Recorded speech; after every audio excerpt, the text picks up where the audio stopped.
past.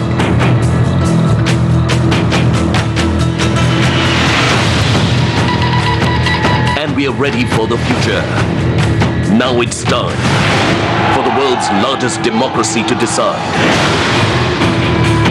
You are watching a special edition of Political Capital, the economy election, live with Harsha Subramaniam from Mumbai studio and Vivek Law from Delhi studio.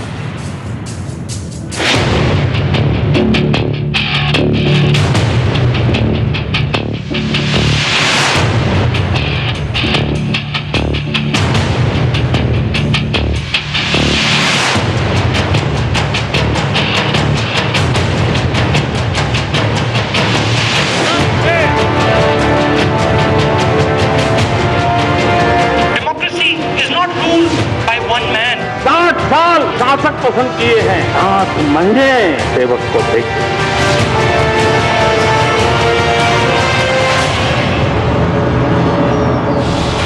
Hello and welcome to the special edition of Political Capital on Bloomberg TV India. This is the show where Delhi meets Dalal Street. The biggest democratic exercise in the world is now underway. Over the next 6 weeks, India will elect its next government. In the most keenly anticipated general elections in decades, we are calling it the economy election. Over the past 6 months, the country's biggest political leaders and policy makers have spoken to Bloomberg TV India on just how high the stakes are. Not just for those contesting, but for the country as a whole, Harsha. That's right, Vivek. The results of this election in mid-May will be watched not only by every corporate and market participant in India, but around the world as well. After India's dramatic fall from grace in the global arena, hopes are now being pinned on this election, delivering a government that will take the country back to its high growth days of the previous decade. All right, over the next 1 hour, we will get you comprehensive analysis on what's at stake in this election with perspective from political experts, captains of India Inc. and market gurus. We'll have with us senior journalist and commentator Prem Shankar Jha, Arun Nanda of the Mahindra Group, Sumant Sinha of ReNew Power, Gautam Chachoria of UBS Securities and Adil Ibrahim of Alliance Bernstein. Also with us, our own team of reporters who help you make the connect between Delhi and Dalal Street, Tanvi, Saloni, Priyal, Mehak, Swati and Priyank.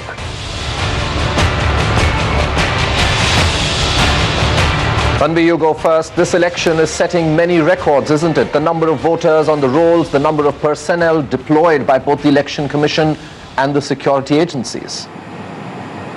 Well, starting today is the world's largest democratic event ever in the history that we've seen. We're talking about 814.5 million voters who have been registered, who over the next several weeks will be casting their vote. The elections, general elections 2014 will of course take place in 9 phases across 543 constituencies, ending on 12th of May 2014. Now, if you're not already overwhelmed, here are a few more numbers. We're talking about 9,30,000 polling booths, 1.7 million electronic voting machines or EVMs as they are known, almost 11 million personnel including members from army will be assisting the entire voting process, whereas over 5.5 million civilians will actually be helping in conducting the entire election process. So it's a big task that we're looking at. It is going to be the longest voting period that even our own country has seen, starting today up till 12th of May. And of course, we have been talking about the key issues that include price rise, corruption, economy, and the kind of slowdown and the way the economy has been handled by the government in the last 5 years is a big issue, apart from what we've seen in the past also, whether you talk about electricity, price rise, water, unemployment, as well as security. But it is going to just pick up, the momentum is going to pick up starting today, and there's going to be a lot of drama in the coming weeks. Back to you. Thanks, Andri, for that. Saloni is also standing by to take us through the key battles. Remember, the exercise today begins in the northeastern part of the country, 2 states, 6 seats. Saloni will take us through some of the key battles in both Tripura and Assam. Well, Harsha, the battle has begun. First phase of polling has begun from Northeast India from 7 a.m. today. It will go on till 5 p.m. Two states go to polls today, Assam and Tripura. 5 seats in Assam and 1 seat in Tripura is what we are looking at. Let's begin with Assam. 5 seats clearly in Assam. 6.4 million voters can exercise their voting rights today. 51 candidates in the fray. Tripura, 1.2 million voters will vote today, and 13 candidates are in the fray. Let's see who are contesting in Assam. We are looking at Koliabor, where Tarun Gogoi's son Gaurav Gogoi is contesting. We also have Kumar Saikia from the BJP, and we have candidates from Trinamool Congress, Assam Gon Parishad and CPI. Also, as far as Tripura is concerned, 2 out of the 1 constituencies are going to poll today. So clearly the fate of 64 candidates will be sealed by 5 p.m. today. Back to you. So will election 2014 help India's economy pivot from its worst growth in a decade? What's the agenda for the government that takes charge in late May?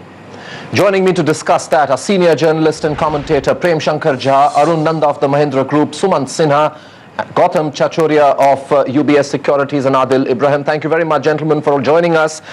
Mr. Jha, let me come to you first.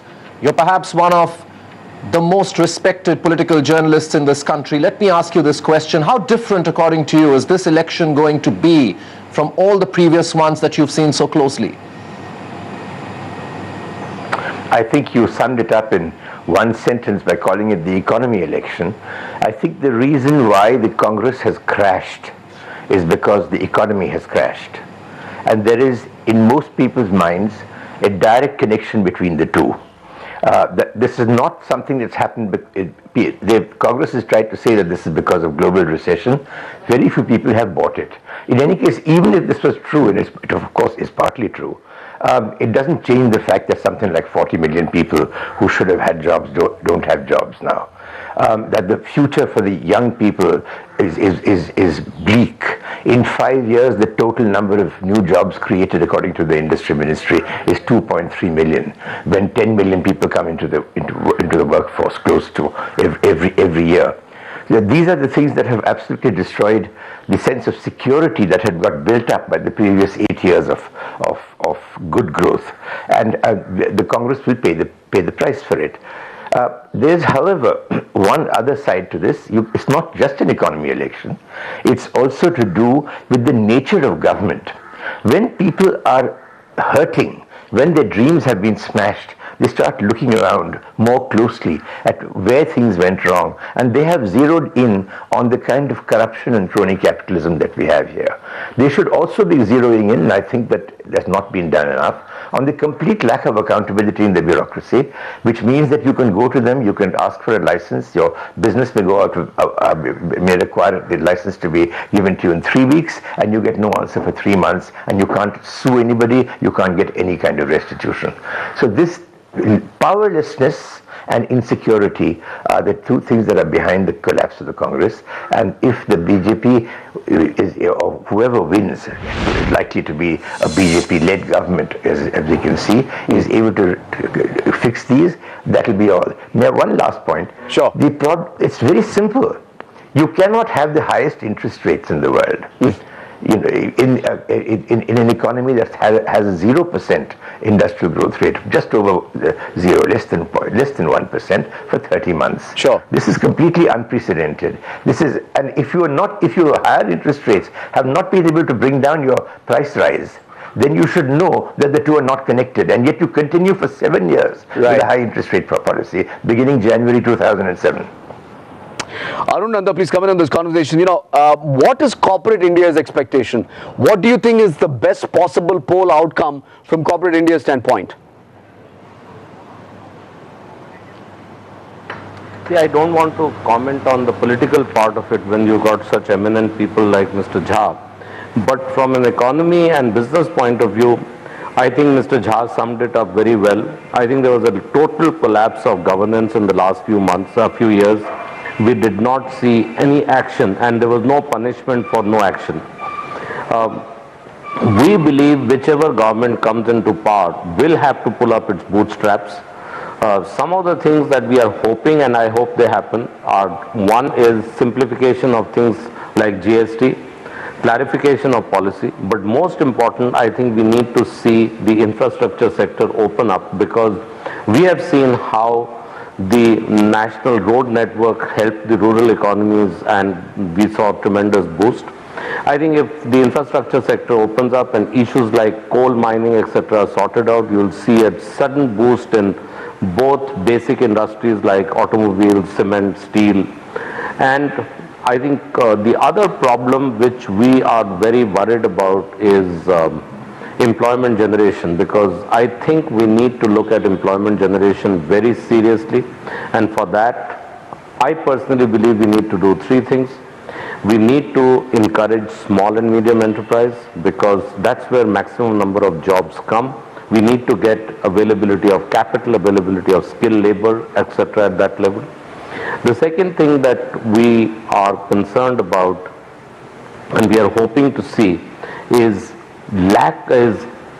clear policy direction, and we don't want to see things like RBI thinking of something else and finance ministry something else and the commerce ministry something else and people not seeing eye to eye. There are personal issues between ministries. You know, we are hoping that there is a good team leader, a captain who takes the team along. We just don't want to see some good people. Okay. Adil, let me come to you. How are global investors like yours looking at these elections? At least as far as the stock market is concerned, there seems to be clearly a Narendra Modi wave out there. We are at all-time highs.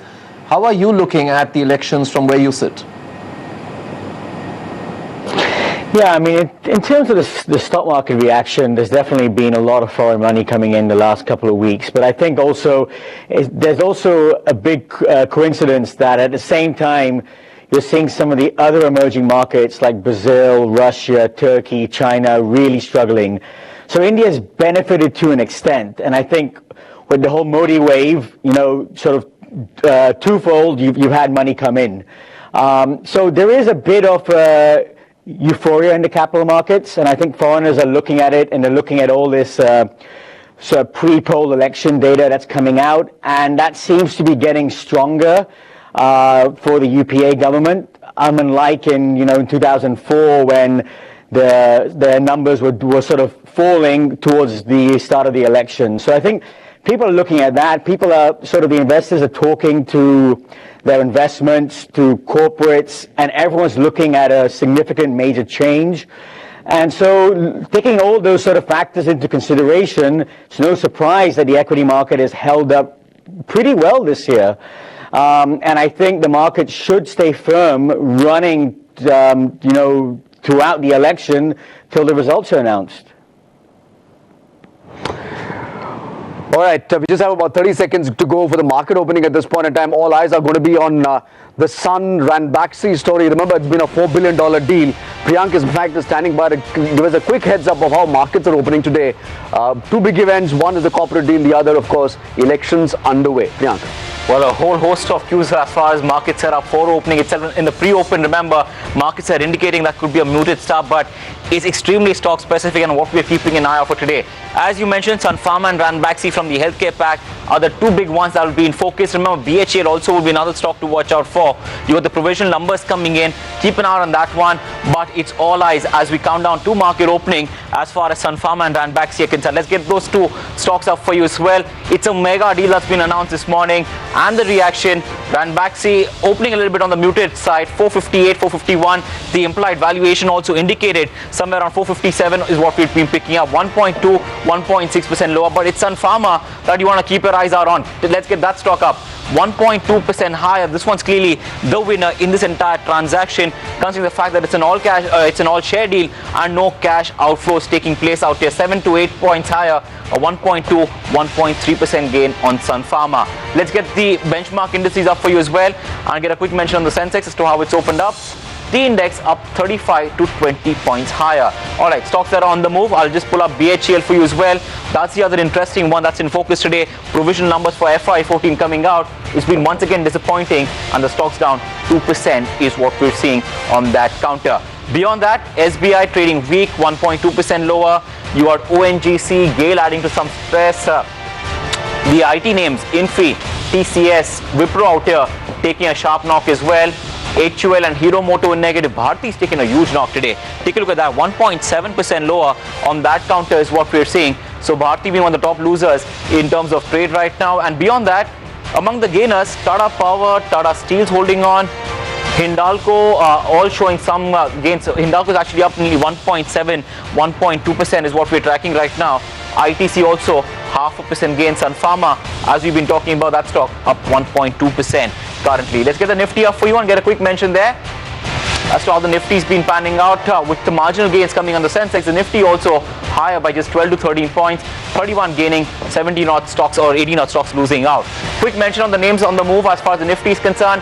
Sun Pharma, top performer, 2% gains. You're seeing a steady up move. As a large cap, you won't see that much of a huge reaction coming in. But, well, Harsha, that's the way markets have panned out. Interesting opening right now on the markets. Sumant Sinha, comment on this conversation. We've been talking about economy and what went wrong. Let's look ahead. What do you think the new government, whoever becomes the next finance minister, what should he be doing to fix the economy, to get the economy out of its funk? Harsha, that's a $1 million question. I think that, the interesting thing is Mr. Modi, who's likely to be the Prime Minister after these elections, has not really outlined a very clear-cut economic agenda. His focus really has been mostly about improving governance and really just talking about development in general. But the interesting thing is, the manifesto of the BJP hasn't yet come out, so we don't really know exactly what the government is or the new government might be thinking. I think in terms of the things that need to be done, there are many, Harsha. And I think at the macro level, fortunately, the current account deficit is under control and the rupee is stabilized. So that's one big issue out of the way. But I think, as Mr. Jha was saying earlier, interest rates are extremely high. At borrowing rates of 13, 14%, almost no project is viable. So I think somehow or the other, the government has to think about getting interest rates down.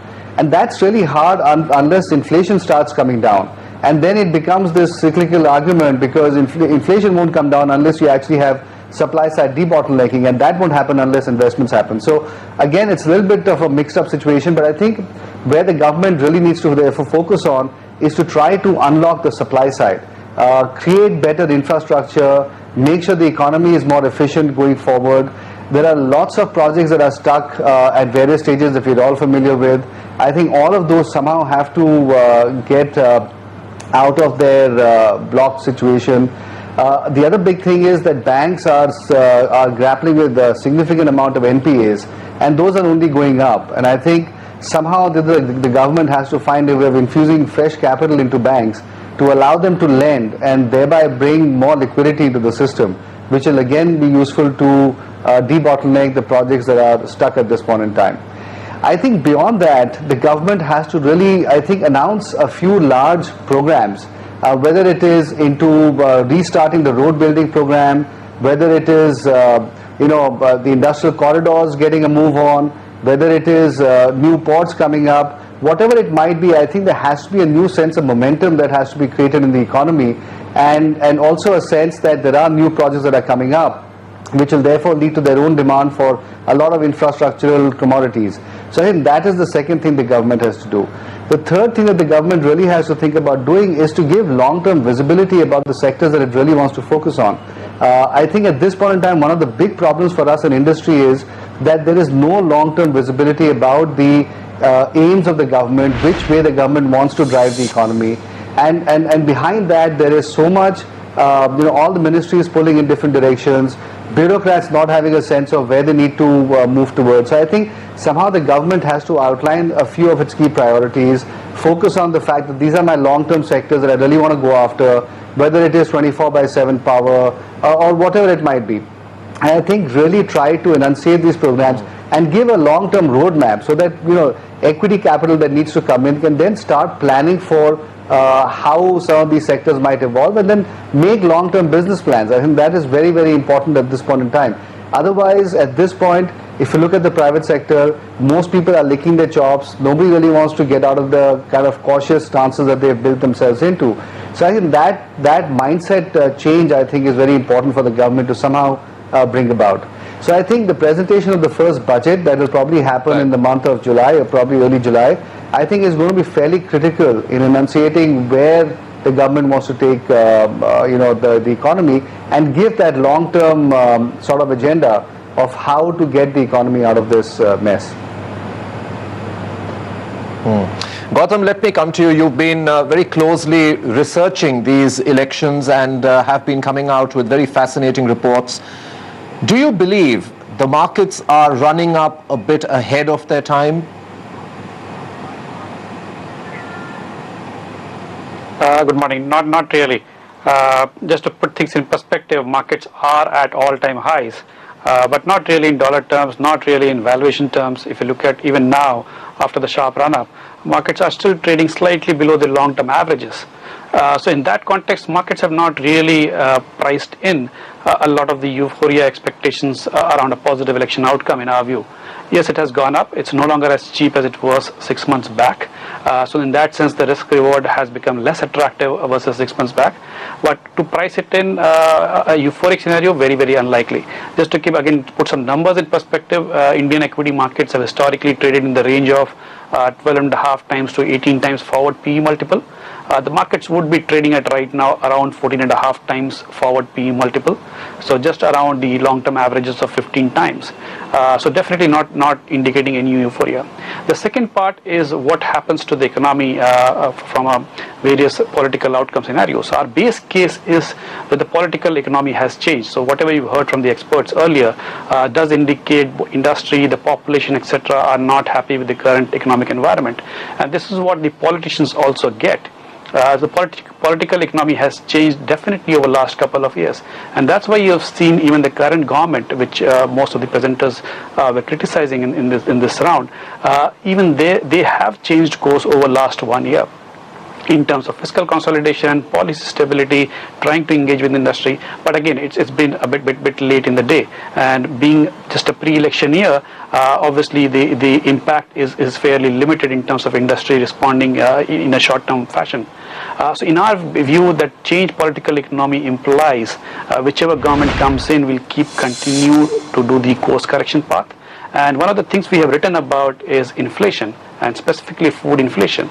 Our research shows, if you look at both the macro factors and the micro factors which drove inflation, which drove CPI to be at high and sticky levels, specifically from food, all the factors indicate inflation to moderate, possibly much faster and sharper than what RBI's glided path is for this fiscal. And that's primarily because we are finally seeing fiscal consolidation, not in the ideal way, but definitely at the top level it's happening. We are finally seeing RBI printing less money for different reasons.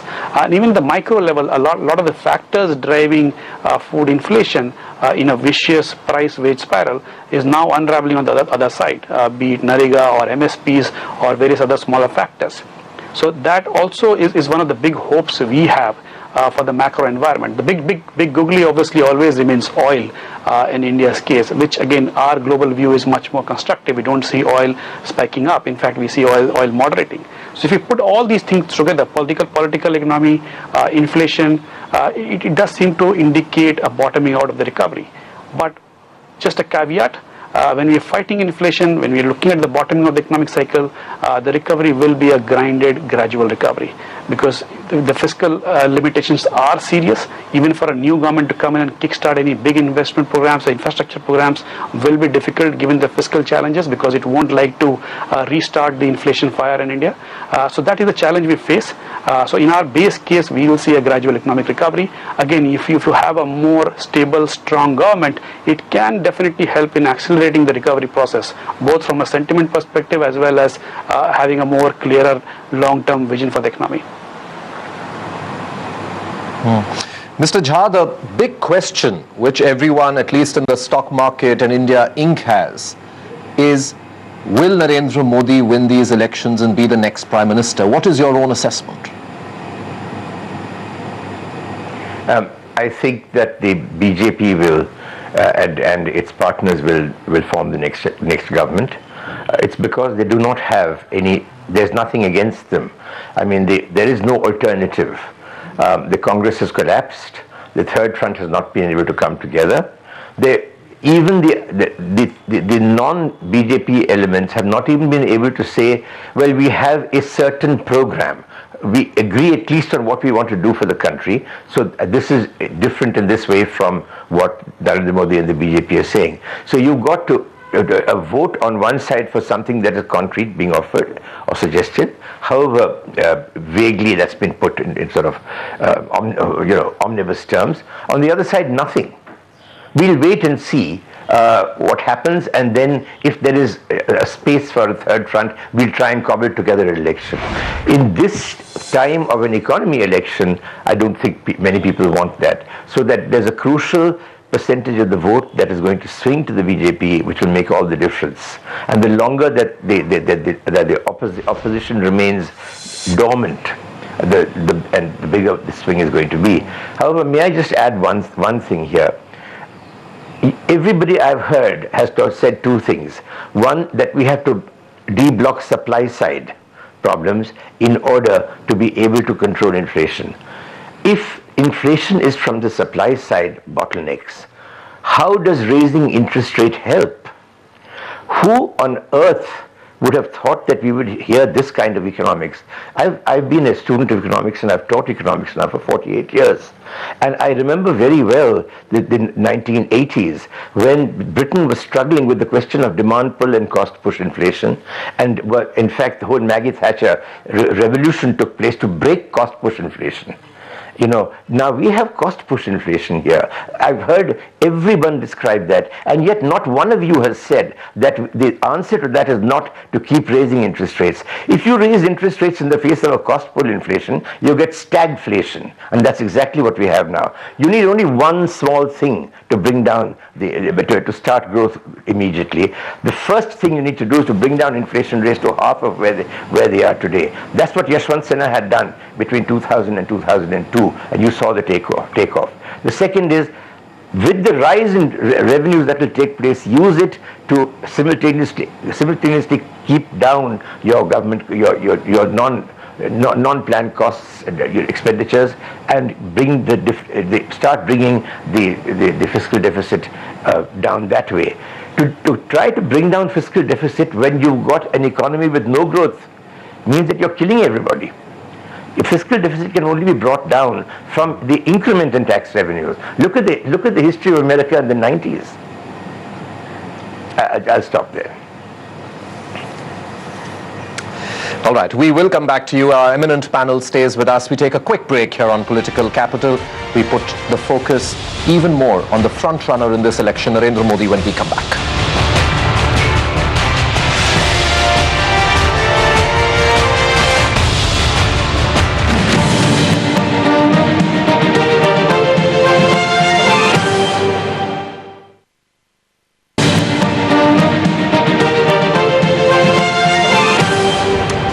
Welcome back to this special edition of Political Capital on Bloomberg TV India. With the economy election underway, we're talking about the connect between Delhi and Dalal Street. We've got a distinguished panel with us. Ms. Nanda, one area of concern for the past 1 year has been the complete collapse of the investment cycle. How do you think the confidence can come back that can get corporates to start spending once again?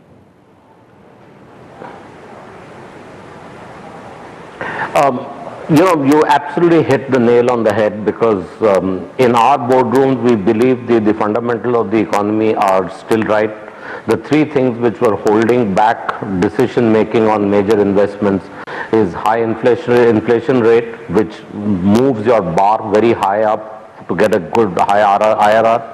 The second is uncertainty of policies, and third is non-availability of resources, because I think all these scams have made the life so difficult that sometimes you're not able to, in certain states we have no power, in certain industries have no coal, in certain industries are not able to access. I personally feel if somebody sits there with a clear direction and clear policy, and I'm hoping that the new government, instead of just getting into trying to make a political capital of it, puts their head together and forms a long-term policy, and you will see that the investment cycle will suddenly take off. Because People have not bought trucks. That does not mean the thing. They're just pulling on with the old trucks. I think there's a clear, and what is really hurt, as Mr. Jha correctly said, we don't understand the supply side and demand side, and we just say inflation means interest rate badao. That's not the solution.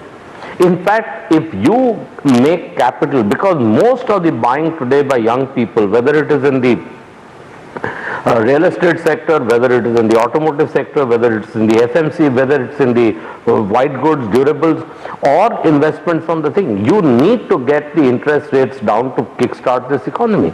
And most important than that, I think all these things that we are doing to get cheap political popularism of introducing, the worst thing Narega has done is had made more idle people in the villages. People don't want to come to work because they get money. Sure. And I think we need to have some, I'm hoping that the next Prime Minister will have some guts to say that I'm going to tweak this. And the worst is that there's no end date. A good policy will kickstart this economy. And before I close, as I see the world today, we are still much better poised than many of our neighbors and many developing countries. A good policy environment with a good decision-making process will take this in the economy to a double-digit growth without any problems or too much effort. Thank you, Ms. Nanda, for that. The underlying point is about governance and showcasing his track record as a good administrator and has administered one of the better governed states of Gujarat. Is Narendra Modi. Priyal is in fact standing by to tell us about how this Gujarat model can be taken national, at least the promise that Narendra Modi makes. Priyal. Well, making the most of the issues grappling the common man's life, such as price rise and inflation, making the most of the business sentiment, which was at perhaps at the low point, the economic conditions, the unemployment issues, and the entire downturn of the economy is what BJP has really grabbed to put forth the entire issue of development and also uplifting of economy that they are putting forth in their poll pitch with, of course, bringing Narendra Modi as their prime ministerial candidate, looking at sort of and selling, replicating the Gujarat-based model for the country and representing him as that person who would be perhaps looking at decision making, who would be bringing in the development, who would be making an environment, as was in the case of Gujarat, which is perceived to be inviting foreign investments, to be creating employment, to be looking at the state of economy, to be translated for India as a whole. A tough decision, a decision maker looking at bringing all sections of the society together for the overall development, and that's what has been the key pitch of BJP, apart from, of course, raising the corruption issues that are already is what UPA is being grappling with. So targeting UPA on its failures, and as far as the corruption issue and putting development on its plank is what Gautam, let BJP me come to you again. Do you believe that there seems to be a feeling that there is some kind of a magic wand that will turn things around? You did articulate earlier that there are already certain issues with the economy, and irrespective of which government comes, perhaps the mistakes that were made in the last 2 or 3 years won't happen again. But do you believe that there is a sentiment change, but fundamentally it will still take some time for the new dispensation to get things going?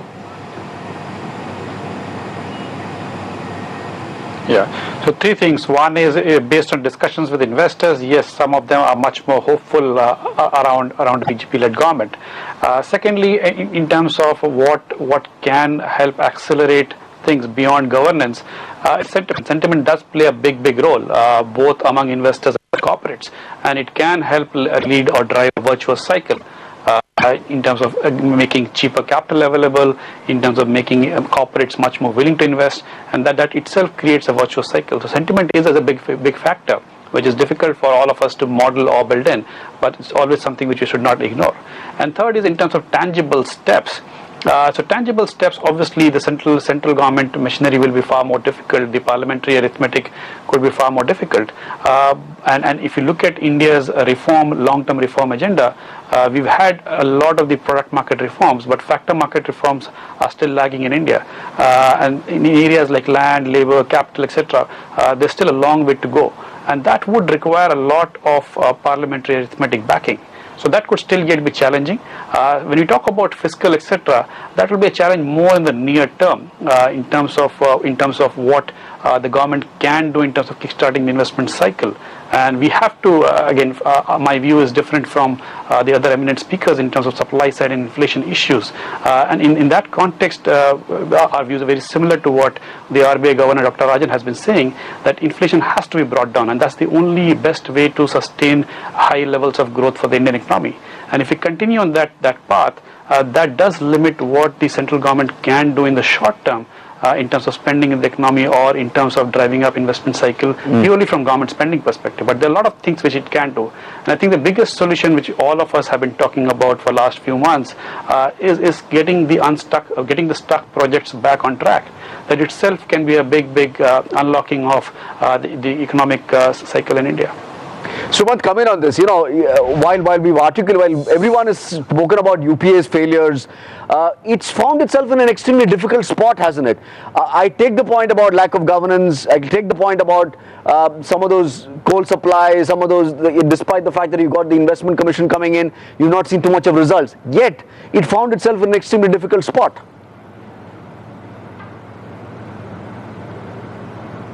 Yeah, you know, Harsha, I think what happened is that over the many years of the UPA government, whether it's UPA 1 or UPA 2, there were a number of things that just did not get done, and whatever got done got stuck in all sorts of administrative problems, corruption issues, scams, CBI investigations, CAG audits, etc. And so at some point, people just stopped taking decisions and started becoming more protective about their own personal situations. And that actually caused a lot of drift to happen over a 4 or 5 year time period.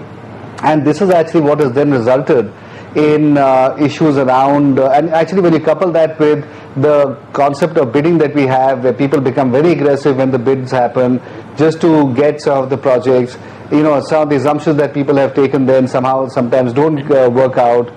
Some of those things have also happened. And so what has therefore ended up happening is that over the last several years, a number of these projects have got stuck. A lot of equity has got stuck as well. People's sort of investment mojo, in a sense, has therefore got diluted over time. And now my concern is that even though the government, over the last 1 year since Mr. Chiramnan has taken over, has been trying to get things back on track in a belated recognition of the fact that unless investment picks up, we're not going to see growth again. Unfortunately, we've got stuck in such a mire at this point in time that people just don't have the investment capital at this point. People are more concerned about protecting what is already stuck in existing projects than to start thinking about making new investments. So I think somehow the UPA has led to this point, but not immediately. It's been happening over many years, and many of us have seen this happening over a very long time period. And I think where the problem has really arisen has been the fact that there's been no leadership from the central government or the central, let's say the PMO for want of a better word. There's just, all ministries have been operating in different sort of levels. So yes, the UP has got stuck in a certain problem, but I think most of it has been its own creation. And so therefore what a lot of investors, whether FII investors or strategic investors like us, really at this point are simply hoping for is that there should be a strong, decisive leadership at the center that can look at competing interests and issues.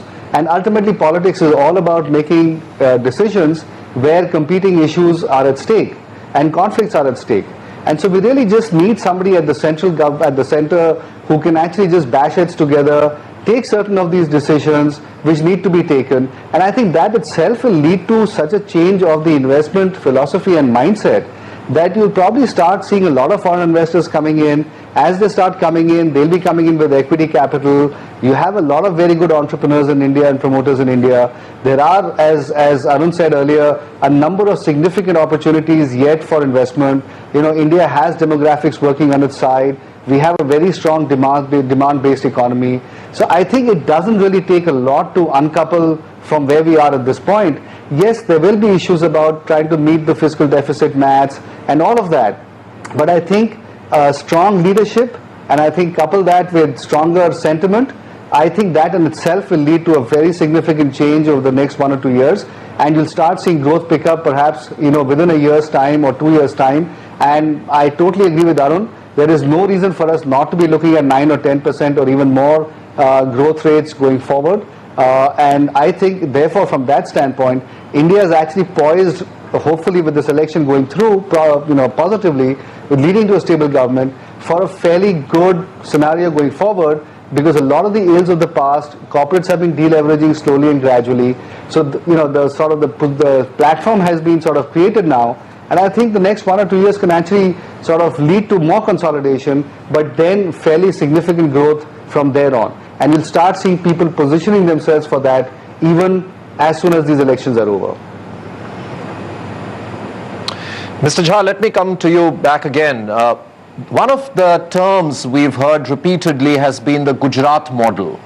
So 2 questions. First, what do you make of the Gujarat model? Second, do you believe that's going to be easily replicable at the center in the event of an NDA-led government? I believe the Gujarat model is a good but incomplete model. It's a good model because the entire Narendra Modi period has been marked by quick decision making, thorough follow through, and at the same time with a bias towards let's get things done and let's get industry moving. If you need a road, you will acquire the land, you will build the road. If you need a factory, you will get the land, you will get the power, etc. And those are the kind of implementational decision makings processes that Gujarat has excelled in. The incomplete part of it is that whether you take, whenever you need land, for example, and land is not the only thing that is there, it has to be taken from someone. And the more rapidly this change takes place, the greater is the speed with which insecurity among the poor increases. Now, so long as you have a high growth rate, jobs are being created, so you lose one kind of support base. Someone's taken your land, they've given you some money, but you may not be satisfied with the money. But if you have got a job going with it, you're fine. So Gujarat has been peaceful and growing rapidly, but that doesn't last forever. Any complete model must also have a component which guarantees security, social security to the poor. And this is going to be the next challenge for Mr. Modi or whoever comes to power. May I just add one point that I've been listening to everybody else. Everybody is talking about the fact that the inflation must be stopped. Also that the supply side bottlenecks must be removed for growth. Suppose you take all supply side bottlenecks out, and if there's no demand, why should there be growth? And yet everything that the government has done has been to make sure that there is no demand. One of your commentators said there's a very strong, vibrant demand in the economy. I beg to differ. If there was strong, vibrant demand in the economy, why would the automobile industry be declining for the last 1 year when it was growing in the last recession, which was in the 90s and early 2000s, by 15 and 20 and 25% per year? So, I mean, I do not think that there is any way that you can reconcile a high interest rate regime which completely kills the whole consumer durables industries and say at the same time that there's strong demand in the economy. This just doesn't work. You bring down the interest rates, and what will happen is that demand will revive, share prices will rise because some money will be transferred to the share market, cost of borrowing will go down, investment will rise. The only problem is it has a foreign exchange component, therefore you must also take care of that at the same time. And I think this is the challenge. All right, we take a quick break here again. We come back with our eminent panel. We're discussing election 2014, the economy election.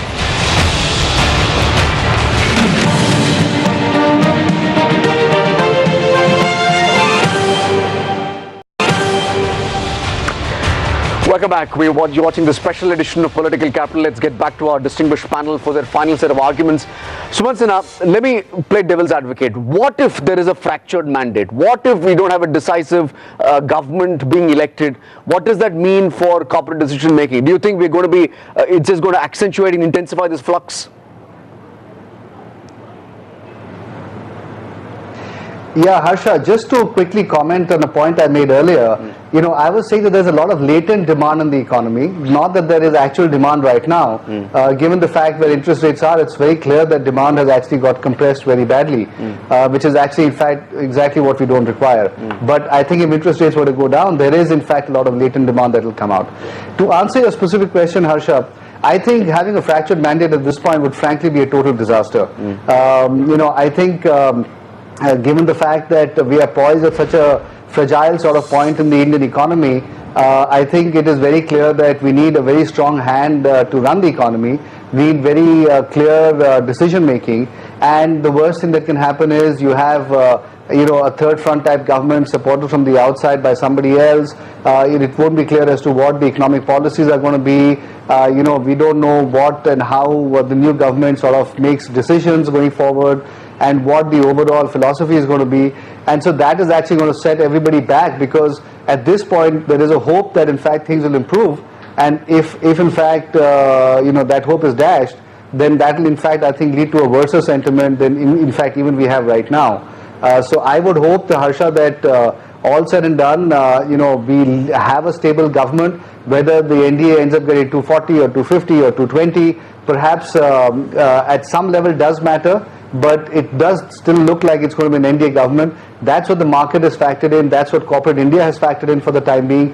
And if there's any change to that, that is going to be, I think, not positive at all for the economy. Same question for you, Gautam. In the event of that not happening, where do you see these markets? Could we see a very serious turn of events in terms of the market and the entire positivity that's built in? We could be down a few thousand points perhaps. Markets will react negatively for sure. It will be a negative for sentiment, and even on the economic side, it can obviously cause uncertainty among the corporate world. So it will be a short-term negative. But we've written on this earlier also. So if you look at history also, the last time third front government was in power in 96 to 98, backed by the communist parties. That was actually one of the best phases of reform activity in India, where FDI was relaxed, FII limits were relaxed, the telecom regulator was set up, venture capital norms were set up, custom duties were cut, personal and corporate taxes were cut. So just because the third front government comes in, you can't assume that the economic policy making has to be regressive. And again goes back to our fundamental view that the political economy has changed, which is shown up even the current government doing the right things for last 1 year. So our base case still remains that even if a third front government comes in, it will also continue the same course correction approach. But yes, it will create an uncertainty. It will not be good for sentiment. So in that sense, it will dilute the positive environment. But again, a lot of this can be dispelled around the budget event in June, July, post the new government comes in.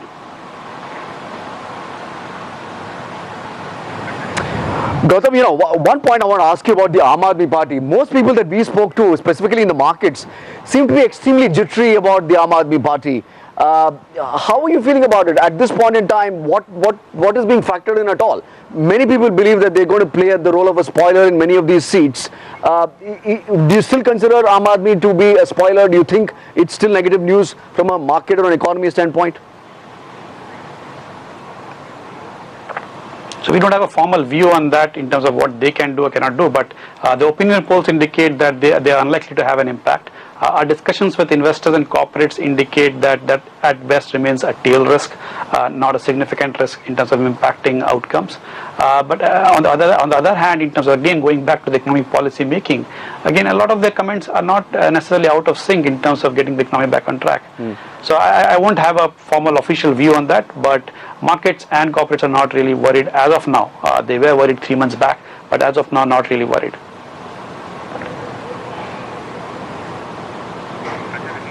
Sumant, Aam Aadmi not a factor to worry? I don't think so at this point, Harsha, any longer. I think that, as Gautam said, a few months ago, there was nothing in the media but the Aam Aadmi Party. But I think just as rapidly as they emerged, they seem to be fading out. And, they still will end up getting 4 or 5 seats, or perhaps maybe even up to 10. But I don't think that it's going to be significant enough to derail, at least at this point, the likely momentum that the NDA has picked up. And I think people's desire for a stable government is leading to the fact that, as Mr. Jha, I think, had said earlier, there is going to be a last second, I think, to some extent, agglomeration of votes towards the NDA. And I think, therefore, the Aam Aadmi Party perhaps will be represented in Parliament, but not significantly enough to derail, I think, the current market expectation. Final question, Gautam, for you. What should investors be doing right now? So investors, again, from a longer term point of view, should be investing. That's in sync with our base case view.